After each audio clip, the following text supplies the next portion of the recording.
Good YouTube? It's your boy Vizky. We're back with another video today. Today we back with the reading ASMRs.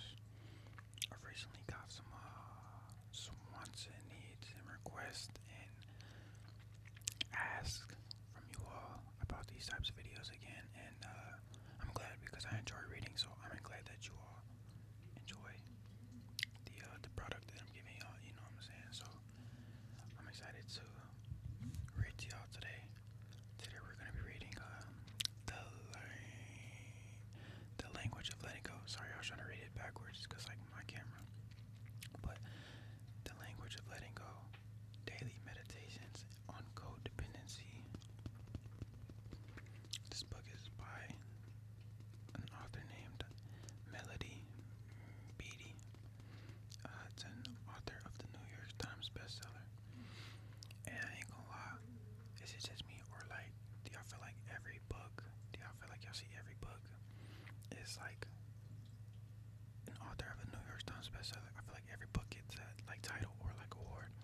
Not that it's bad though, like shout out to all the authors who are getting that awarded to their books. But like, damn, everybody get that award. You know, it's kind of seeming like participation trophy at this point. I don't know, but sorry about that. My little brother is playing like a movie on the other side of the wall, and I'm like, y'all can't see it, but I record in my closet. I have my desk in my closet. I had to utilize and maximize my space, so my little desk and like gaming setup is in my closet, and like his room is on the other side of that closet, and yeah, you get what I'm saying. But yeah, The Language of Letting Go by Melody Beattie. I got this book probably about a year ago, I ain't gonna lie. April 24th, 2024. And I've read like, I read a couple pages out of it. It's not like a chapter book, it's more so just like journal entries, like the way she wrote this book. It's like, there's a journal entry for each day, so like January 1st, there's a topic of that day, and she writes about that topic. It'll be like a couple paragraphs, maybe like a page, and then the next day, January 2nd, it's a new topic, and like that's kind of how the book goes. I think it just goes all the way to.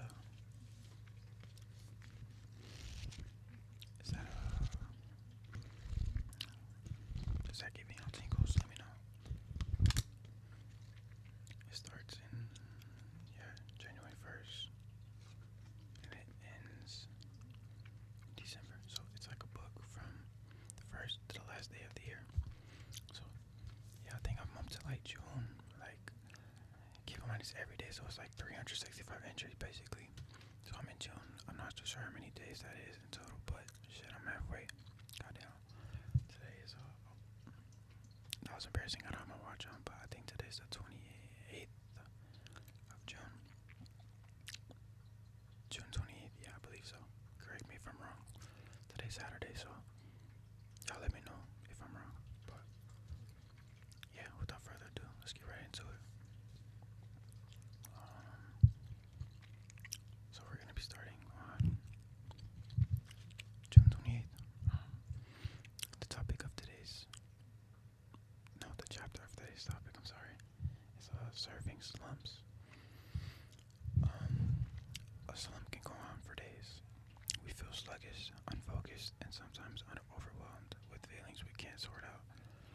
We may not understand what is going on with this. Even our attempts to practice recovery behaviors may not appear to work. We still don't feel emotionally, mentally, and spiritually as good as we'd like. In a slump, we may find ourselves reverting instinctively to old patterns of thinking, feeling, and behaving, even when we know better. We may find ourselves obsessing, even when we know that what we're doing is obsessing and that it doesn't work. We might find ourselves looking frantically for other people to make us feel better, the whole time knowing our happiness and well-being does not lay with others. Keep that in mind, that's facts. We may begin to take things personally that are not our issues and reacting in ways we've learned all too well do not work. We're in a slump. It won't last forever. These periods are normal, even necessary sometimes. These are the days to get through. These is to focus on recovery behaviors, whether or not the reward occurs immediately. These are sometimes the days to let ourselves be and love ourselves as much as we can. We don't have to be ashamed no matter how long we've been recovering. We don't have to be unreasonably, we don't have to unreasonably expect quote unquote more from ourselves. We don't ever have to expect ourselves to live life perfectly. Get through the slump, it will end. Sometimes the slumps can go on for days, and then, in the course of an hour, we pull ourselves together and feel better. Sometimes it can last a little longer. Practice one recovery behavior in one small area and begin to climb uphill. Soon the slump will disappear. We can never judge where we will be tomorrow by where we are today. And then at the end of each journal entry, she kind of includes like a call to action, like kind of like you repeating what you read, and it's like you say it out loud to yourself. So I'm gonna read it to y'all right now. Today I will focus on practicing one recovery behavior on one of my issues, trusting that this practice will move me forward. I will remember that acceptance, gratitude, and detachment are a good place to begin. And that was a journal entry for June 26th. I read that wrong. Sorry. But I think the way I'm gonna do this is I want to talk about each journal entry like after I read it. So surviving a slum, I feel like that's a pretty important topic that a lot of people go through. You know, some people don't call it slums. To a greater extent, to a further extent, it could be labeled as like depression. You know, which is a very serious topic with it being Men's Mental Health Month. But outside of men, you know, everyone's mental health matters. You know what I'm saying? So what the lady said, what Miss Beattie says, like slumps are okay. It's okay to not feel your best. It's okay to not be okay. You know what I'm saying? It's not the end of the world. Time is gonna pass, and even when you're in that slump, do not fall victim to bad habits. I think that is one of the hardest things to do, and I am a victim of it too. You know, sometimes I used to tend to splurge money when I used to get mad or angry. I would do like retail therapy. I'd get pissed off, and I just go spend like $300. So, bro, I'd go buy some shoes or some shit I didn't really need. I was just trying to fill a void, a temporary void in that moment. You know, I just needed to feel something. I needed to get rid of that negative emotions that I was feeling. So I would go do that with a bad habit. So instead of doing that with a bad habit, do what Miss Beattie said and do it the right thing. Do what you know needs to be done, even when you don't feel like it. Stick to the plan, not your emotions. But on to the next topic. This journal entry is from June 27th. It's called Achieving Harmony. When a pianist learns a new piece of music, he or she does not sit down and instantly play it perfectly. A pianist often needs to practice each hand's work separately to learn the feel, to learn the sound. One hand picks out a part until there is a rhythm and ease in playing what is difficult. Then the musician practices with the other hand, picking through the notes one by one until the hand learns its task. When each hand has learned its part, the sound, the feel, the rhythm, the tunes, then both hands can play together. During the time of practice, the music may not sound like much. It may sound disconnected, not particularly beautiful, but when both hands are ready to play together, music is created. A whole piece comes together in harmony and beauty. When we begin recovery, it may feel like we spent months, even years practicing individual, seemingly disconnected behaviors in the separate parts of our life. We take our new skills into our work, our careers, and begin to apply them slowly, making our work relationships healthier for us. We take our skills into our relationships, sometimes one relationship at a time. We struggle through our new behaviors in our love relationships. One part at a time, we practice our new music note by note. We work on our relationship with our higher power, our spirituality. We work at loving ourselves. We work at believing we deserve the best. We work on our finances, on our recreation, sometimes on our appearance, and sometimes on our home. We work on feelings, on beliefs, on behaviors, letting go of the old, acquiring the new. We work and work and work. We practice, we struggle through. We go from one extreme to another, and sometimes back through the progress, go backwards, and then go forwards again. I know some of y'all can relate to that. Me too. That's why I'm calling y'all out on it. That's what we here for. You know, we here for accountability. We here to grow. You know what I'm saying? When I call y'all out on shit, it's not to put you down. It's to hold you accountable. And you cannot grow without being held accountable. Feel me? So, it may seem all disconnected. It may not sound like a harmonious, beautiful piece of music. Just isolated noises. Then one day something happens.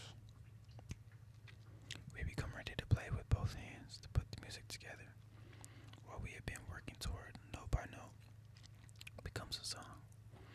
That song is a whole life, a completed life, a life in harmony. The music will come together in our life if we keep practicing the parts. And that's the end of the entry. And Miss Beattie wanted to, she put this is the end of it. I explained in the last one. So today I will practice my recovery behaviors through the individual parts of my life. I trust that one day things will come together in a full and complete song.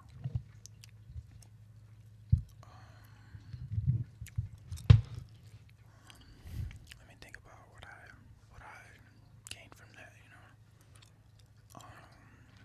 To be honest, from what she was saying, it kind of sounds like how she explained the analogy. She put it in the beginning.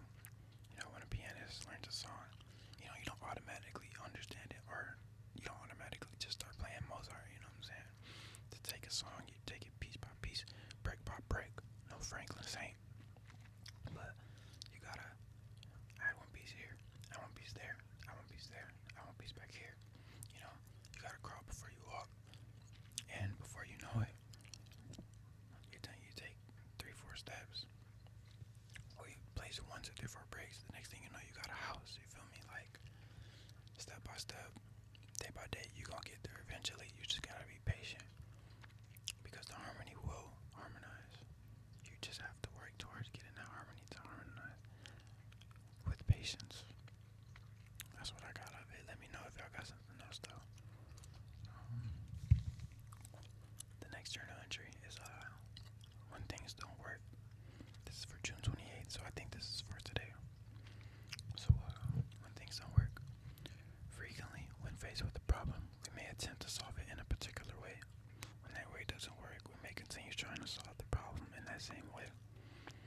We may get frustrated, try harder, get more frustrated, and then exert more energy and influence into forcing the same solution that we may have already tried that didn't work. That approach makes us crazy. It tends to get us stuck and trapped. It is the stuff that is unmanageable. Unmanageability, is made of. We can get caught in the same difficult pattern in relationships, in tasks, in any area of our life. We initiate something, it doesn't work, doesn't flow, and we feel badly. Then try the same approach harder, even though it's not working and flowing. Pause.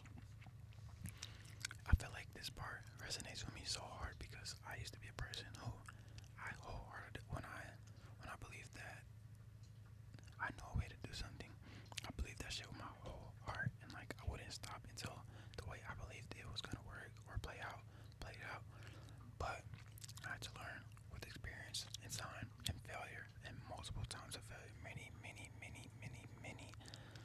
failure attempts. I had to learn that sometimes you gotta switch it up, you know what I'm saying? Like, there's a quote by Albert Einstein, and he explains that insanity, the definition of insanity, is to do the same thing over and over again and expect different results. I did that financially. I did that in school, like with my education. Like, there would be times where, like math, I really struggled with math. I've hated math my whole life. But I would never study. I would never do the work that it takes to be good at it. And I would just expect to be good at it. I would just go into this and be like, fuck it, like, hopefully this time it clicks. But I would just keep doing that, and I would keep getting the same result over and over. I wasn't failing, but like shit, I just wasn't getting the result that I wanted. But it's because I wasn't putting in the work. And on top of that, I was doing the same exact process, expecting a different result. You know what I'm saying? Like, sorry, just had to put my little personal example in there. But sometimes it's appropriate not to give up and to try harder. Sometimes it's appropriate to let go, detach, and stop trying so hard. If it doesn't work, if it doesn't flow, maybe life's trying to tell you something. Life is a gentle teacher. She doesn't always send neon road signs to guide us. Sometimes the signs are more subtle. Something not working may be a sign. Let go. If we have become frustrated by repeated efforts that aren't producing desired results, we may be trying to force ourselves down the wrong path. Sometimes a different solution is appropriate. Sometimes a different path opens up. Often, the answer will emerge more clearly in the quietness of letting go than it will in the urgency, frustration, and desperation of pushing harder. Learn to recognize when something isn't working or isn't flowing. Step back and wait for clear guidance. And Ms. Beattie's call to action for this entry was, today I will not make myself crazy by repeatedly trying solutions that have proven themselves unsuccessful. If something isn't working, I will step back and wait for guidance. And it's going to be the last one, guys. So, the last one, accepting change, June 29th. Oh well, I kind of already gave y'all my 2 cents on that topic in the middle of it. I just didn't do it at the end, so that was all I really had to say about that topic. But I definitely understand because I've been there before. So yeah, on to the next entry. What the fuck? Accepting change. One day, my mother and I were working together in the garden. We were transplanting some plants for the third time, grown from a seed in a smaller container. The plants had been transferred to a larger container and transplanted into the garden. Now, because I was moving, we were transplanting them again. Inexperienced as a gardener, I turned to my green thumb mother. Isn't this bad for them?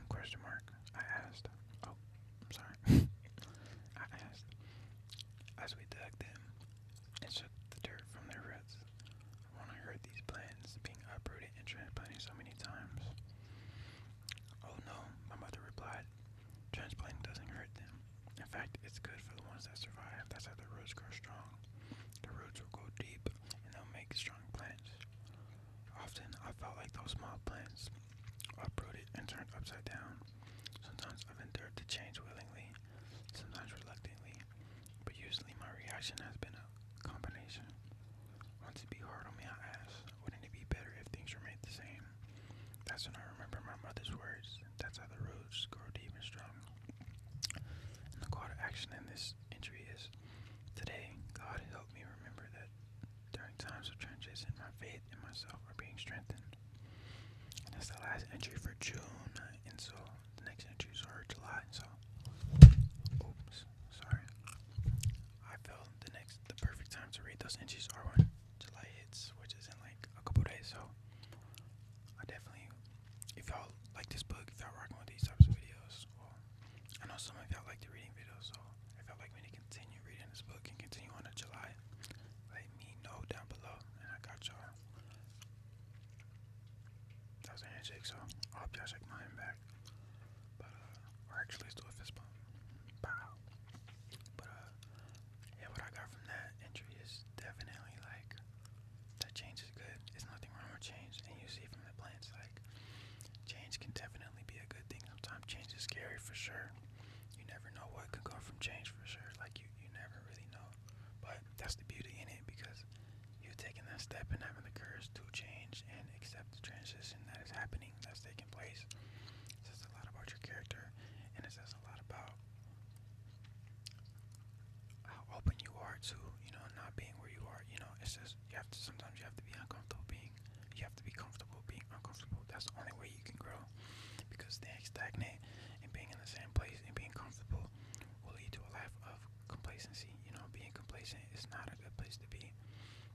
You can be content, but to be complacent, you don't always have to be looking for the next big thing, but you should always be trying to better yourself, or always be looking for something better than what you got now. You know what I'm saying? But I don't mean that in a way of like not being grateful and showing gratitude of what you have, because it could always be worse for sure, but it could always be better too. You feel me? Like, and it just depends on where your mind is at.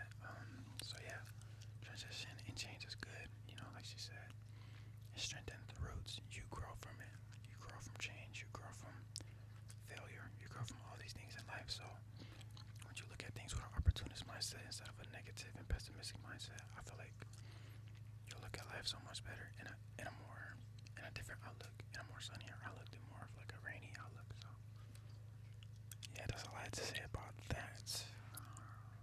Let me know if y'all like the book for real though. Like I said, I like it. I'm on June now, so we still got a ways to go. Got about 6 more months of entries left. So yeah, let me know if y'all fucking with it. I hope y'all are staying blessed, taking care of yourselves, drinking your water. I recently started juicing, making green juice. And like, if you're not juicing, bro, you should try it. I strongly recommend it. I've been feeling so good. My skin has been like clearing up. My skin glowing a little bit.